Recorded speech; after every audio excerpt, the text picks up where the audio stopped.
नमस्कार, मैं रवीश कुमार। अगर आप चैनल पर नए हैं तो चैनल को सब्सक्राइब जरूर करें ताकि सही जानकारी आप तक पहुंचे। ईरान इजराइल स्थिति। इस अवधि में इजराइल और ईरान के बीच कोई प्रत्यक्ष सैन्य टकराव रिपोर्ट नहीं हुआ है। दोनों पक्षों ने कूटनीतिक स्तर पर जारी तनावपूर्ण बयानबाजी जारी रखी है, लेकिन कोई नया हमले या खतरों की सूचना नहीं है। अलबत्ता क्षेत्र में तनाव उच्च है और पिछले महीनों में इजराइल ने कई बार ईरान समर्थित समूहों को निशाना बनाया है। ईरान भी अपने प्रॉक्सी समूहों को समर्थन देकर पलटवार कर रहा है। हाल ही में कतर में हमास के वरिष्ठ नेताओं के ठिकाने पर इजरायली हवाई हमले की खबरें आई हैं, जिसे खाड़ी के अरब देशों और पूर्वा राष्ट्र से कड़ी निंदा मिली है। प्रॉक्सी संघर्ष लेबनान, यमन, सीरिया। लेबनान में हिजबुल्लाह और इजरायली सेनाओं के बीच तनाव बरकरार है। हाल के हफ्तों में हिजबुल्लाह ने कभी बड़े हवाई हमले नहीं किए, लेकिन 3 सितंबर को इजरायली एयर स्ट्राइक में दक्षिणी लेबनान में 4 लोग मारे गए। हिजबुल्लाह ने प्रतिवाद में इजरायल से संघर्ष बंदियों की रिहाई और सीज फायर की मांग की है। यमन में ईरान समर्थित हुती विद्रोहियों ने भी इजरायल के खिलाफ हमलों की सरकार गई है इजाफा किया है। 3 सितंबर को इजरायली सेना ने बताया कि उसने जेरूसलम की ओर मिसाइल दागने की कोशिश कर रहे 2 बैलिस्टिक मिसाइल इंटरसेप्ट की। हुती विद्रोहियों ने इन मिसाइलों को दागने की जिम्मेदारी ली और कहा कि उन्होंने यह इजरायली बमबारी के जवाब में किया। इन हमलों से स्पष्ट है कि यमन की यौन विद्रोही लड़ाकू समुद्री मार्गों और सीमा पार रक्षा साधनों का उपयोग करके इजरायल के हितों को निशाना बना रहे हैं। सीरिया में भी तनाव लगातार बना हुआ है। इजरायल समय समय पर ईरान समर्थित मिलिशिया को निशाना बनाता रहा है, लेकिन इस तिथि तक कोई बड़ी नई झड़प नहीं हुई है। दो न्यूज कर देशकार हमास, हिजबुल्लाह, हुती की गतिविधियां। इस अवधि में हमास की दाढ़ शाखा अल कस्साम ब्रिगेड द्वारा इजरायल की ओर कोई बड़ी रॉकेट बैराज दर्ज नहीं हुआ, लेकिन वे गाजा में गहन लड़ाई जारी रखे हुए हैं। इजरायली सेना ने गाजा सिटी में घेराबंदी की स्थिति मजबूत की है। बाद में वहां के निवासियों को दक्षिण में स्थानांतरण के लिए कहा गया। हिजबुल्लाह ने लेबनान सरकार द्वारा नई सेनानी की योजना की कड़ी आलोचना की और कहा कि इजरायली हमलों के पूर्ण विराम तक समूह का हथियार बंद होना रुका रहेगा। हुती विद्रोही लगातार मिसाइल और ड्रोन हमलों से इजरायल पर दबाव बनाए हुए हैं और उन्होंने कई बार सार्वजनिक रूप से कहा है कि वे गाजा में फिलिस्तीनियों की मदद जारी रखेंगे। गाजा और फिलिस्तीन की वर्तमान स्थिति हमलों में हताहत और घायल। इजरायली हवाई और जमीनी हमलों में गाजा के स्वास्थ्य मंत्रालय के अनुसार 27 अगस्त से 3 सितंबर के बीच 571 फिलिस्तीनियों की मौत हो गई और 318 घायल हुए। अब तक की कुल संख्या में 7 अक्टूबर 2023 से अब तक गाजा में रिपोर्ट किए गए 63,746 मरे और 161 245 घायल हैं। इनमें बड़ी संख्या बच्चे और महिलाएं हैं। इजरायली आंकड़ों के अनुसार इसी अवधि में एक इजरायली सैनिक की भी मौत हुई और कुल मिलाकर इस युद्ध में 456 इजरायली सैनिक तथा 656 अन्य इजरायली और विदेशी नागरिक मारे गए हैं।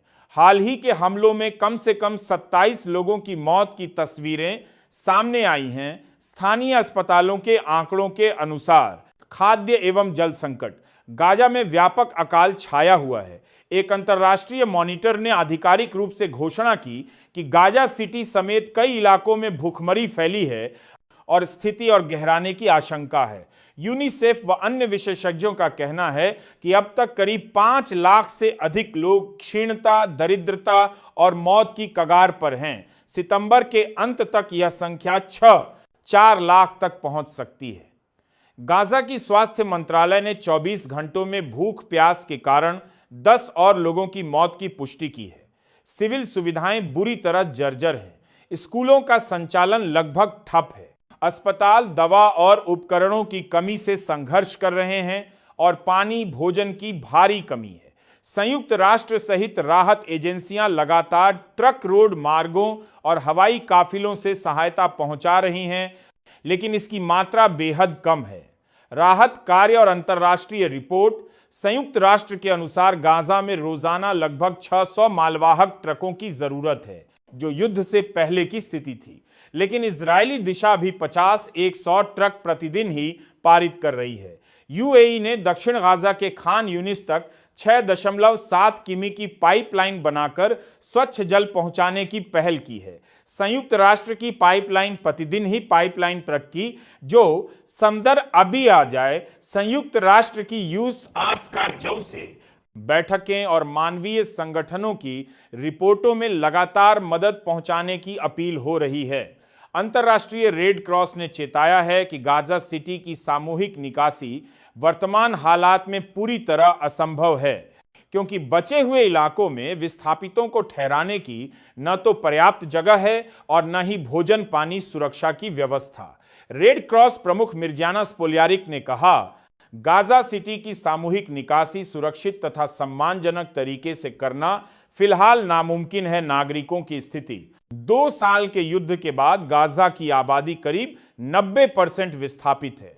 अगस्त में 8.5 लाख से अधिक लोग एक या अधिक बार घर छोड़ चुके थे और बचे हुए भीषण गर्मी और बरसात में तंबुओं और अपूर्ण आश्रयों में जीवन यापन कर रहे हैं। संयुक्त राष्ट्र की रिपोर्ट में बताया गया है कि 10 लाख से अधिक लोग अत्यधिक खतरे की स्थिति में हैं। गाजा पट्टी में 65% से अधिक संरचनाएं की तरना आंशिक या पूर्ण रूप से ध्वस्त हो चुकी हैं, जिससे नागरिक छत, पानी व बासिका सुविधाओं से वंचित हैं।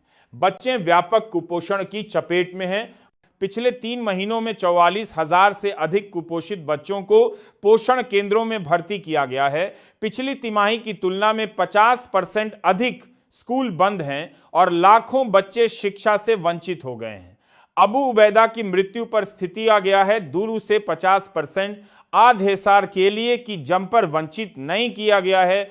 इजरायली रक्षा मंत्री ने 31 अगस्त को कहा कि गाजा में शिन बेट और सेना की संयुक्त कार्रवाई में हमास के मुख्य प्रवक्ता अबू उबैदा को मार गिराया गया। बाद में सेना ने पुष्टि की कि हमले की दिनांक 30 अगस्त की रात थी। हालांकि हमास ने अब तक इस दावे की कोई आधिकारिक पुष्टि नहीं की है। गाजा में हमास की तरफ से कोई बयान नहीं आया है और इस विषय पर सोशल मीडिया पर भी भ्रम की स्थिति है। इससे स्पष्ट है कि फिलहाल यह जानकारी केवल इजरायली फौज की ओर से आई दावों तक ही सीमित है, जिसे हमास ने सार्वजनिक रूप से स्वीकार नहीं किया है। अंतर्राष्ट्रीय प्रतिक्रिया संयुक्त राष्ट्र यूनाइटेड नेशन की प्रमुख संस्थाएं गाजा के मानवीय संकट पर गहरी चिंता जता रही हैं। संयुक्त राष्ट्र के मानवतावादी मामलों के प्रमुख टॉम फ्लेचर ने चेताया है कि सितंबर के अंत तक अकाल को रोकने के लिए समय कम है और इजरायली आक्रमणों के बीच अनुपर्याप्त सहायता की स्थिति सुधारी जाए। उन सुरक्षा परिषद ने भी 14 में 15 सदस्यों ने एक बयान में कहा कि गाजा में अकाल को तुरंत रोका जाना चाहिए और तत्काल मानवीय राहत पहुंचानी चाहिए। कई उन एजेंसियां यूनिसेफ, हू, UNRWA आदि ने नागरिक जनजीवन की दयनीय दशा, बच्चों का कुपोषण और बुनियादी सेवाओं का अभाव उजागर करते हुए सभी पक्षों से युद्धबंदी का आह्वान किया है। अमेरिकी प्रशासन ने गाजा में नागरिक हताहतों पर चिंता जताई है, लेकिन वह हमास के खिलाफ इजरायली कार्रवाई को समझौता योग्य मानता रहा है। संयुक्त राज्य ने सुरक्षा परिषद में अक्सर इजरायल के साथ खड़ा होकर हमास को दोषी ठहराया है। हाल के मतभेदों के बावजूद अमेरिका ने मानवतावादी सहायता के लिए कॉल जारी रखी है। अरब लीग और क्षेत्रीय देश, अरब लीग के नेताओं ने इजरायल पर जोरदार वार्ता जारी रखी है।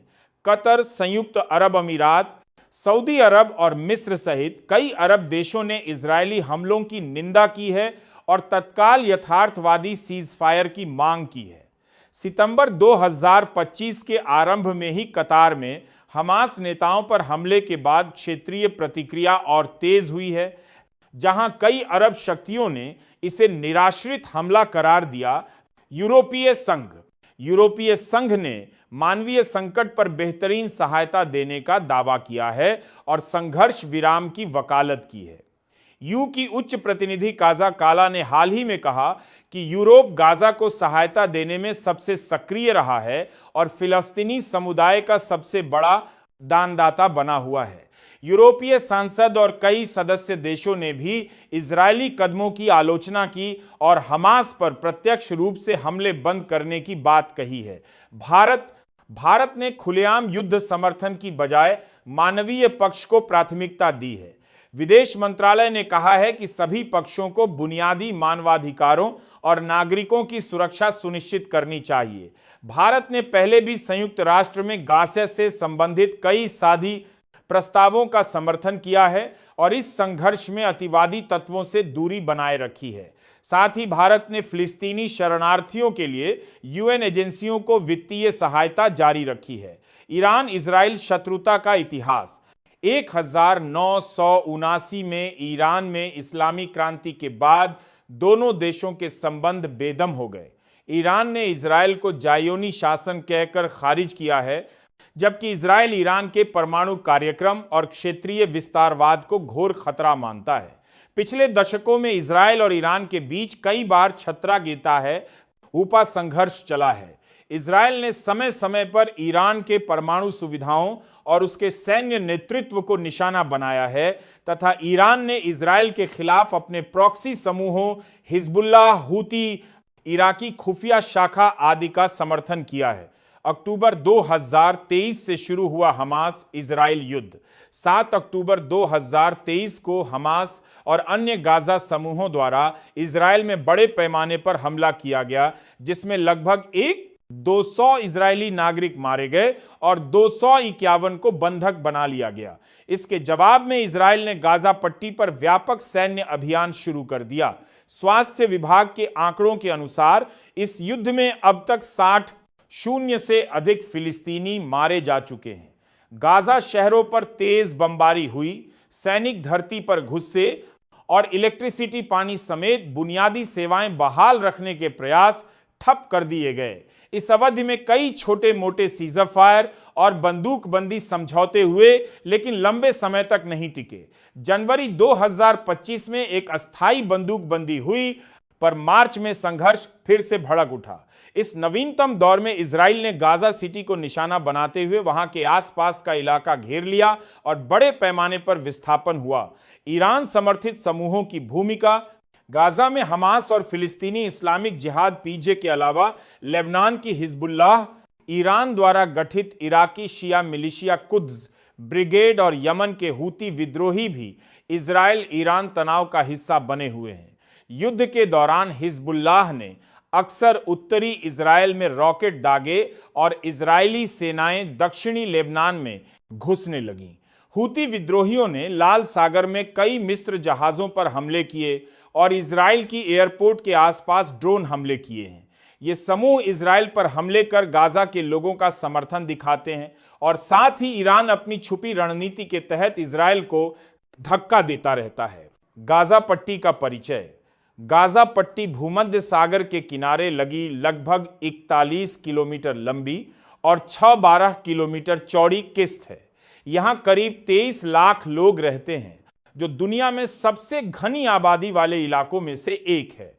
2005 में इजराइल ने सीमित अभियान के बाद गाजा से सैनिक और मानव